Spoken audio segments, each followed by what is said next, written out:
Hello everyone, and hope you're all having an amazing day or had an amazing day depending on your current time zone. So today I wanted to talk to you guys a little bit about how difficult of a process it is after or once you get or receive a kidney transplant.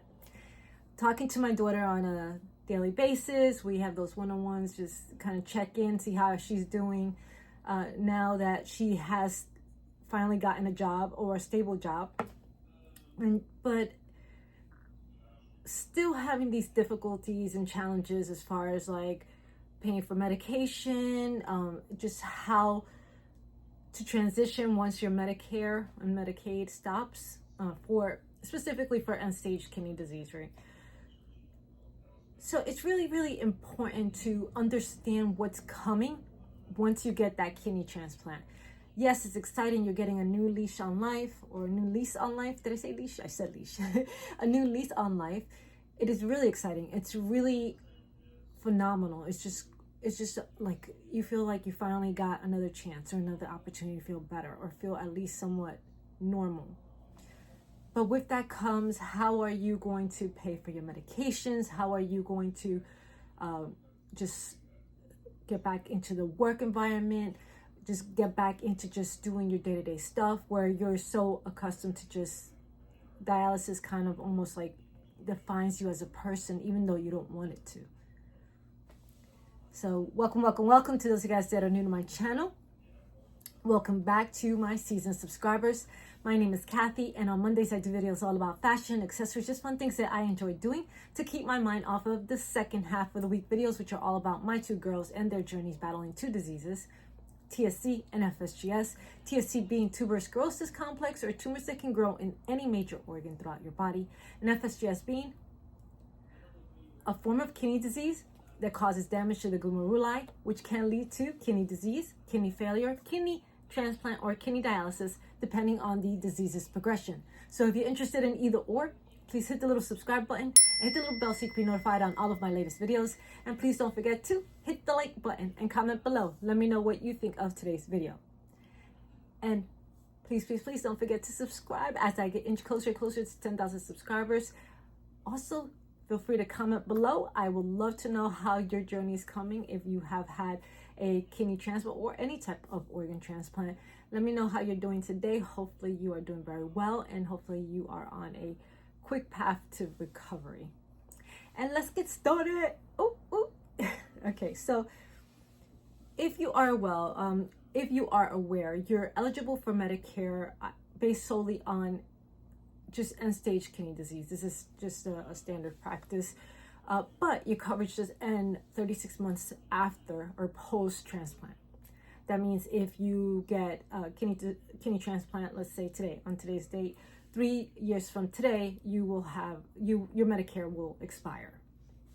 So it's really important that you understand that you have to prepare yourself to whether you're going back into the work environment where you can get prioritized insurance, or if you have to go ahead and get into a program like an ACA. So it's really urgent, and I cannot express this enough, to start looking as soon as you start feeling a little bit better, right? As soon as you start getting, once you get that kidney transplant, and I'm saying it from a kidney transplant perspective because I'm not sure about the other types of organ transplants, because obviously my family has been around the kidney transplant environment. But once you get that kidney transplant and you start recovering, once you're at the back end of that recovery process, have to start putting a game plan together, right? So what are we going to do on the next round? Luckily enough for me, I've been with my organization since 2013. Even though my daughter is 29, she is still eligible to remain on my insurance because of her health history, which I'm very fortunate. I've been with my organization for 13 years.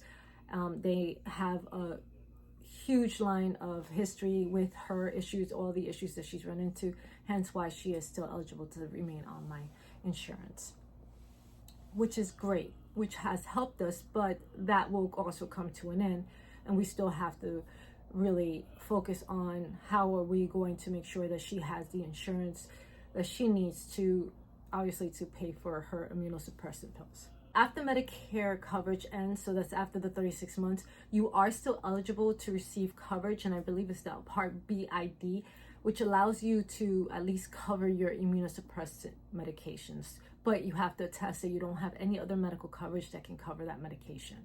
That means that if you are eligible for that, more than likely you don't have any other type of health insurance, which is scary, right? Because if you don't have that other type of medication or medical coverage, you know what? Who knows what could happen? Now, at least you know that you can always fall back to the Part B ID, where you at least can cover those really urgent and important medications like the immunosuppressants that you absolutely need in order to survive.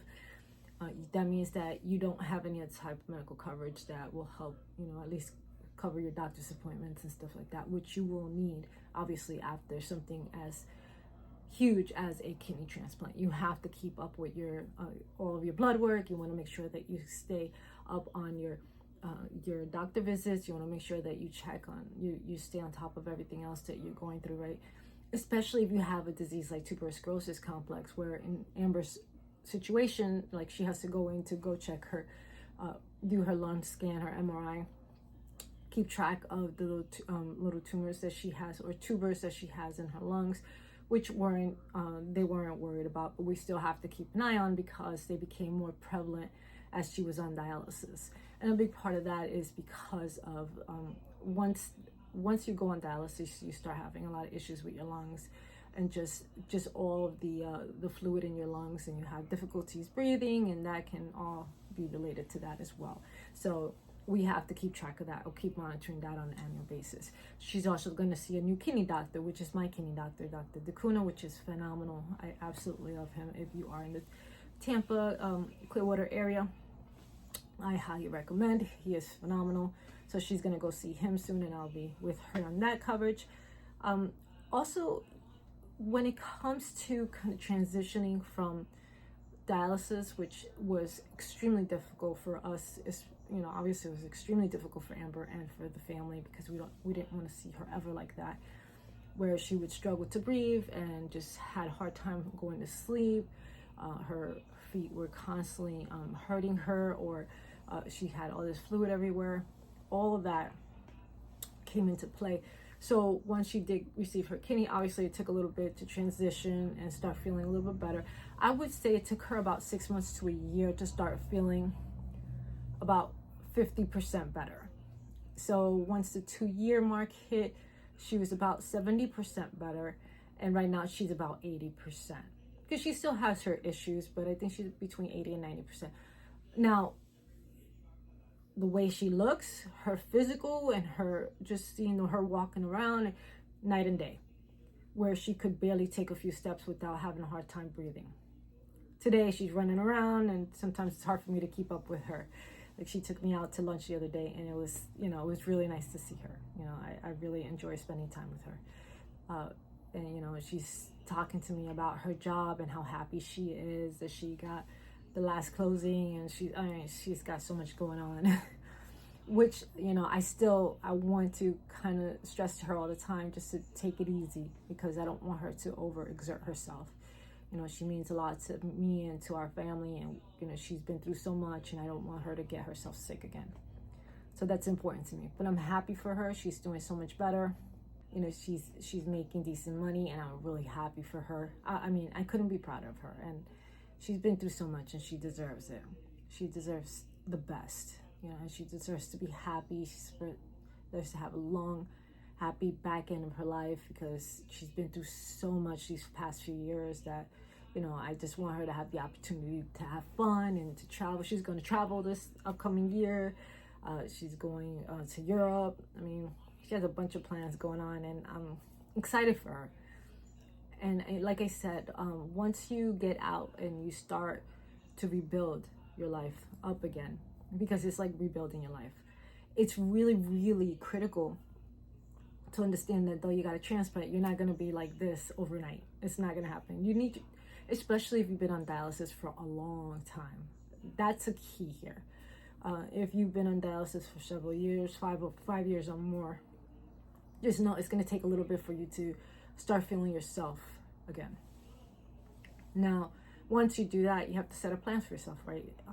What am I going to do? Am I going to look for a job externally? Am I going to build my own opportunities, which is what Amber's doing? She's actually working from home. She's buying and selling properties, but not only that, she has 2 other businesses that are running in the background, and she's building that up because she wants to, obviously she wants money to make her money, as opposed to her making the money constantly, where all she's doing is working.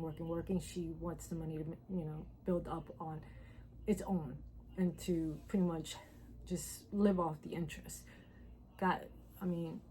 She has a head on her shoulder. She is very, very bright, and she's going to be very successful. And I always tell her that you always manifest that life, manifest the life that you want to build and what you want to live, and you will get there. So she's got a whole thing going, and and I know she's going to do it.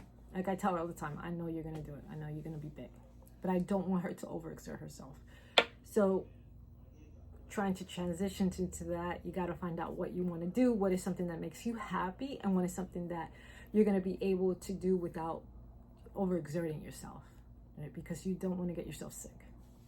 Not only that, you got to find out what are the medications I'm going to be utilizing, or I'm going to need, or what is the monthly income that I'm going to need to be able to survive on, right? Or to be able to at least live in a sustained environment, whether it's $300 a month for medication and doctor visits and gas and stuff like that. So now once you're out of that, okay, I'm back. I want to live on my own. I want to start my own life. What do I need to do? Right? So now you're trying to build that life into what you want it to be, and how you're going to be able to sustain it. So it's all, it's all in correlation, like just being able to understand the biggest thing you need is insurance. You're going to need health insurance. How are you going to get it? Or how are you going to pay for it? So all this stuff comes into play. It's not easy, right?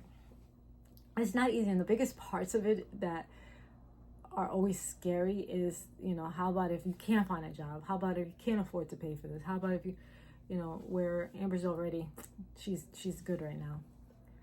But how about if you aren't able to find a job, right? So it's really, really key. I think understanding where you are, and versus like, let's say you get a kidney transplant, but you have 6 other disabilities. It's scary. It's scary. I don't wish this stuff on anybody. It's not easy. Amber told me the other day that she lost one of her good friends that was in dialysis with her. And I remember the girl, young, she had other issues. She had cancer. And that broke me, because I think about my daughter, and when I would look in her face when she was towards the end of her dialysis, and I can't even imagine what that mom is going through. They were about the same age during that time. So it's not easy. Parents that are going through this, that have kids that have dialysis, are on dialysis, have kidney disease, have other horrendous diseases that they're battling, and they're fighting every day, an uphill battle or a new issue, so we're very grateful. But obviously that's not what this video is about. This video is about just the transitioning period. But you guys, that are battling these types of diseases, you guys are always on my, in my mind, and I'm always thinking about you, and I'm always sending, positive vibes, and hoping that you guys are able to find your way out, or at least find some happiness or some light in that dark tunnel that you can use and rebuild from, right? And because this is one heck of a ride, and I get it. I know it's not easy, but you will get there, and you will be able to overcome no matter what the challenges are. And I think that just making sure that you have a roadmap together to understand that these are the things you're going to have to run through, right? Like, if you get a transplant, just know that you're going to lose Medicare within 3 years. Start looking for insurance right away. Start coming up with a game plan. Can you handle working, right? Is this something you're going to be able to handle in the next few years? Start looking right away. If you feel like you're feeling better 6 months to a year, start looking for a job that has health insurance. That's really key. Start deciding what you want to do. If you want to start your own business, then start pricing out ACAs and try to find out what you can purchase. Start looking to see if there is a government insurance that you can buy into in order for you to be able to at least make sure that you have the medication you need to sustain your kidney or keep your kidney healthy. That's key. Other things you want to make sure is how to make income, right? Like I was talking about before, is it a job or is it something that you want to do, start your own business, but something you can't wait too long to obviously make money off, right? Especially if you are on your own. Now, if you have family members that are helping you out, that's different. You know, if this is your child and your child's still young and stuff like that, and you're trying to help them out, then obviously you can try to work out a plan with them. But key factors, you know, it's just transitioning from every 3 days going on dialysis, going to dialysis versus now every day is just you're chill, you're no longer tied to that equipment, you're good, you're starting to feel better, you're able to run around, get your stuff done. Now it's doctor visits, blood work, and making sure you have that insurance to pay for all of this so that you don't go into deep holes. Anyway, guys, I hope this video finds you well. Please don't forget to comment below so I can definitely use your support in helping me with the algorithm gods as I continue to push forward and get to my 10,000 subscribers by the end of 2025.